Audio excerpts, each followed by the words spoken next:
Reality show Bigg Boss Kannada 11ರ ಮೊದಲ 4 ಸ್ಪರ್ಧಿಗಳ ಹೆಸರು ಇದೀಗ ಘೋಷಣೆಯಾಗಿದೆ. ಬಿಗ್ ಬಾಸ್ನ ಪ್ರೀಮಿಯರ್ ಸಂಚಿಕೆ ಸೆಪ್ಟೆಂಬರ್ 29ರಂದು ಸಂಜೆ 6 ಗಂಟೆಗೆ ಆರಂಭವಾಗಲಿದೆ. ಇದರ ಹೊರತಾಗಿಯೂ 4 ಹೆಸರುಗಳನ್ನ ಒಂದು ದಿನ ಮುಂಚಿತವಾಗಿ ಅಂದರೆ ಸೆಪ್ಟೆಂಬರ್ 28ರಂದು ಘೋಷಿಸಲಾಗಿದೆ. ರಾಜಾರಾಣಿ ಗ್ರ್ಯಾಂಡ್ ಫಿನಾಲೆ ವೇಳೆ ಅವರ ಹೆಸರನ್ನ ಪ್ರಕಟಿಸಲಾಗಿದೆ. ಸದ್ಯ ಸೀರಿಯಲ್ ಖ್ಯಾತಿಯ ಗೌತಮಿ ಜಾಧವ್ ಮೊದಲ ಸ್ಪರ್ಧಿಯಾಗಿ ಬಿಗ್ ಬಾಸ್ ಮನೆಯೊಳಗೆ ಕಾಲಿಟ್ಟಿದ್ದಾರೆ. ವಿವಾದಗಳಿಂದಲೇ ಸುದ್ದಿ ಮಾಡ್ತಾ ಇದ್ದ ಲಾಯರ್ ಜಗದೀಶ್ ಕೂಡ ಪ್ರವೇಶಿಸಿದ್ದಾರೆ. ಉದ್ಯಮಿಗೆ ಮೋಸ ಮಾಡಿದ ಪ್ರಕರಣದಲ್ಲಿ ಜೈಲು ಸೇರಿದ್ದ ಹಿಂದೂ ಫೈರ್ ಬ್ರ್ಯಾಂಡ್ ಭಾಷಣಕಾರ್ತಿ ಚೈತ್ರಾ ಕುಂದಾಪುರ ಕ್ರಮವಾಗಿ 3ನೇ ಸ್ಪರ್ಧಿಯಾಗಿದ್ದಾರೆ. ಉದ್ಯಮಿ ಗೋಲ್ಡ್ ಸುರೇಶ್ 4ನೇ ಸ್ಪರ್ಧಿ ಎಂಬುದು ಖಚಿತವಾಗಿದೆ.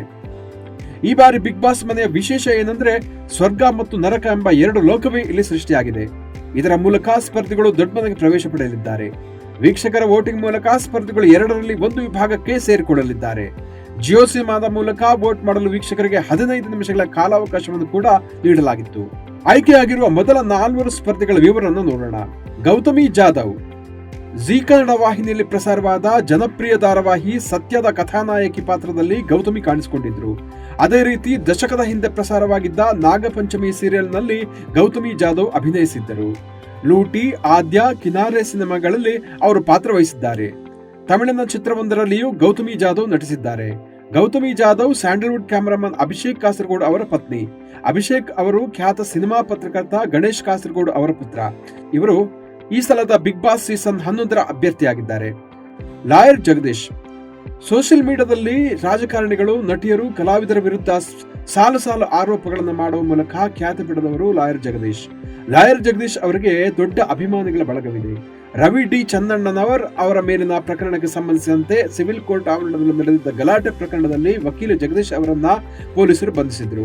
ಬಂಧನದ ಬೆನ್ನಲ್ಲೇ ಕರ್ನಾಟಕದಲ್ಲಿ ವಕೀಲಿಕೆ ಮಾಡದಂತೆ ಬೆಂಗಳೂರು ವಕೀಲರ ಸಂಘ ಕೂಡ ನಿರ್ಬಂಧ ವಿಧಿಸಿತ್ತು. ಜಾತಿ ನಿಂದನೆ ಪ್ರಕರಣದಲ್ಲೂ ಲಾಯರ್ ಜಗದೀಶ್ ಅವರನ್ನು ಅರೆಸ್ಟ್ ಮಾಡಲಾಗಿತ್ತು.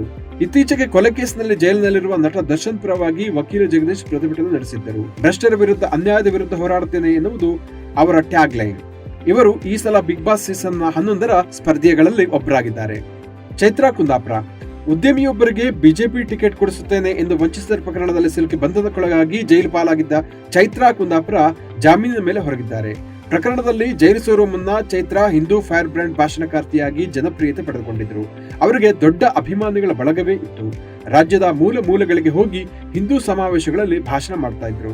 ಪತ್ರಿಕೋದ್ಯಮ ಪದವೀಧರೆಯಾಗಿರುವ ಅವರು ಅಲ್ಪಕಾಲ ಪತ್ರಿಕಾ ಕಚೇರಿಯಲ್ಲೂ ಕಾರ್ಯನಿರ್ವಹಿಸಿದ್ದಾರೆ. ಈ ಸಲದ ಬಿಗ್ ಬಾಸ್ ನಲ್ಲಿ ಅವರು ಸ್ಪರ್ಧಿಯಾಗಿದ್ದಾರೆ.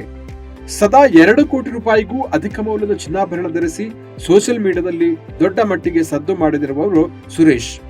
ಬಿಗ್ ಬಾಸ್ಗೆ 4ನೇ ಸ್ಪರ್ಧಿಯಾಗಿ ಅವರು ಪ್ರವೇಶಿಸಲಿದ್ದಾರೆ. ಜನ ಅವರನ್ನ ಗೋಲ್ಡ್ ಸುರೇಶ್ ಎಂದೇ ಕರೀತಾರೆ. ಸುರೇಶ್ ಮೂಲತಃ ಉತ್ತರ ಕರ್ನಾಟಕದವರು. 10ನೇ ಕ್ಲಾಸ್ ತನಕ ಓದಿರುವ ಸುರೇಶ್ ಊರು ಬಿಟ್ಟು ಓಡಿ ಬಂದಿದ್ರು. ಕಟ್ಟಡ ನಿರ್ಮಾಣ ಸಂಸ್ಥೆಯಲ್ಲಿ ಕೆಲಸ ಮಾಡಿರುವ ಸುರೇಶ್ ಆರಂಭದಲ್ಲಿ ಸೂಪರ್ವೈಸರ್ ಆಗಿದ್ದರು. ಕೈಯಲ್ಲಿ ದುಡ್ಡು ನಿಲ್ಲುತ್ತಿದ್ದಂತೆ ಕಾರು ಮತ್ತು ಚಿನ್ನದ ಕ್ರೇಜ್ ಅವರಿಗೆ ಹುಟ್ಕೊಂಡಿತ್ತು. ನನ್ನ ಬಳಿ ಹಲವಾರು ಕಾರುಗಳಿವೆ. ಮೊದಲು ಸಣ್ಣ ಲಕ್ಷ್ಮಿ ಡಾಲರ್ ಧರಿಸಲು ಆರಂಭಿಸಿದೆ. ಈಗ ನನ್ನ ಬಳಿ ಎಲ್ಲಾ ಡಿಸೈನ್ನ ಚಿನ್ನವಿದೆ ಎಂದು ಸುರೇಶ್ ಹೇಳ್ತಾರೆ. ಸುರೇಶ್ ಅವರಿಗೆ ವಿವಾಹವಾಗಿದ್ದು 1 ಹೆಣ್ಣು ಮಗುವಿದೆ. ಈ ಸಲದ ಬಿಗ್ ಬಾಸ್ ಸೀಸನ್ ನಲ್ಲಿ ಅವರು ಸ್ಪರ್ಧಿಯಾಗಿದ್ದಾರೆ.